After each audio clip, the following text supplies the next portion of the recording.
माता पिता ने कहा जब बेटा कलेक्टर बन जाएगा तभी बात करूँगा। और जब बेटा कलेक्टर बनकर आया तो पिता ने दुनिया छोड़ दी। यह कहानी है बिहार के एक गांव की, जिसमें विजय नाम का लड़का रहा करता था। बचपन से ही पढ़ाई में होशियार विजय अपने मम्मी पापा की आखिरी उम्मीद था। विजय के दादा ने अपने समय में बहुत कर्ज ले लिया था, जिसको चुकाने में पापा की पूरी जिंदगी मजदूरी में निकल गई।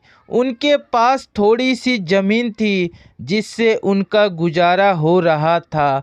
पापा की तबीयत मजदूरी करने से खराब रहती थी, पर पापा विजय को इस बात का एहसास नहीं होने देते थे।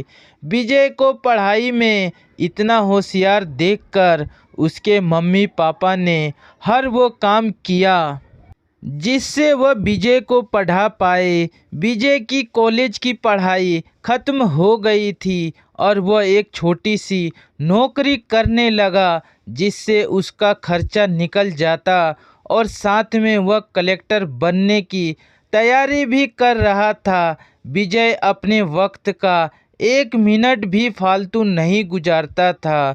विजय ने पूरा समय पढ़ाई और नौकरी में ही लगा दिया। विजय के पापा को यह पता था कि वह कलेक्टर बनना चाहता है, इसलिए घर की हालात बहुत ज़्यादा खराब होने पर भी उन्होंने विजय से कभी इस बात का जिक्र नहीं किया और ना उसको अच्छी नौकरी करने के लिए कहा। लगातार 2 साल तक विजय पास नहीं हो पाया। उसके बाद भी उसके पिता ने अपना घर और ज़मीन गिरवी रखकर विजय को आईएएस की कोचिंग ज्वाइन करवाई और उसकी नौकरी भी छुड़वा दी और केवल पढ़ाई करने को कहा।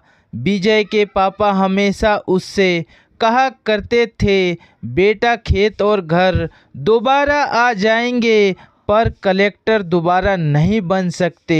आज पूरे साल पढ़ाई करने के बाद विजय का रिजल्ट आ गया, जिसमें वह अच्छे नंबरों से निकल गया था। आज उसके पिता से ज़्यादा खुश कोई और नहीं था। ऐसा लग रहा था जैसे विजय का सपना पूरा होने वाला है, पर भगवान को कुछ और ही मंजूर था। विजय का कल इंटरव्यू था और सुबह से उसके पापा की तबीयत खराब थी। विजय के पापा उसकी माँ से बार बार कह रहे थे कि विजय को मत बताना और उस दिन देर रात उनकी मौत हो गई।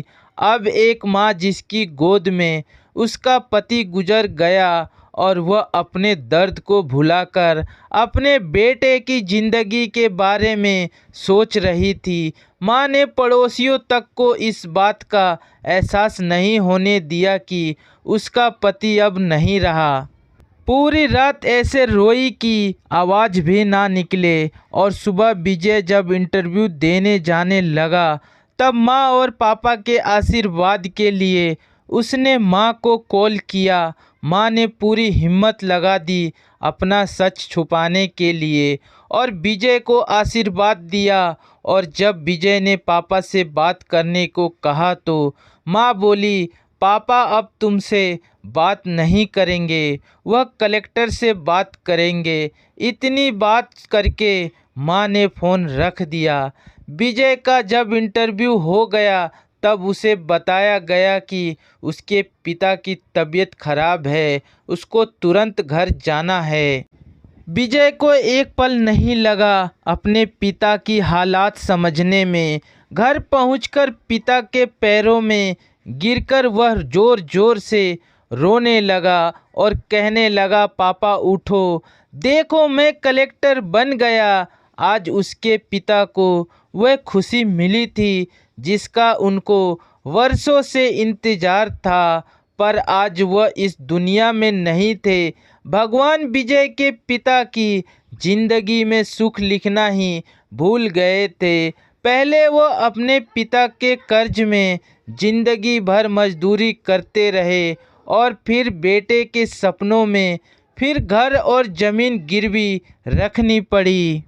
विजय के पिता का कर्ज वह जिंदगी में कर्ज लेकर आए और कर्ज लेकर चले गए।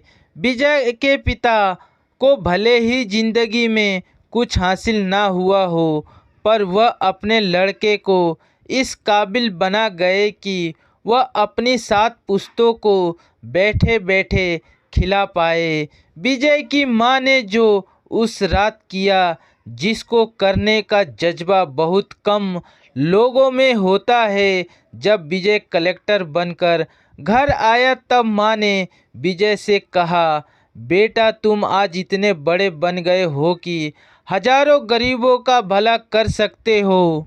जब भी तुम्हारे सामने कोई गरीब मदद मांगने आए तो अपने पिता और मेरे बारे में सोचना। मैं तुम्हारे बराबर पढ़ी लिखी और समझदार तो नहीं हूँ, पर इतना ज़रूर जानती हूँ, गरीब आदमी की बहुत मजबूरी होती है। तुम कभी किसी की बुरा मत करना। शिक्षा। दोस्तों, इस कहानी से हमें यह शिक्षा मिलती है कि वक्त कितना भी खराब हो, हम उसे बदल ज़रूर सकते हैं। माँ और बाप के एहसानों को हम कभी नहीं उतार सकते हैं, पर हम अपने कर्मों से उनकी इच्छा ज़रूर पूरी कर सकते हैं। इस कहानी से आपको कुछ सीखने को मिला है तो चैनल को लाइक करें, सब्सक्राइब करें और अपने दोस्तों के साथ शेयर करें। अच्छे रहिए, स्वस्थ रहिए। धन्यवाद।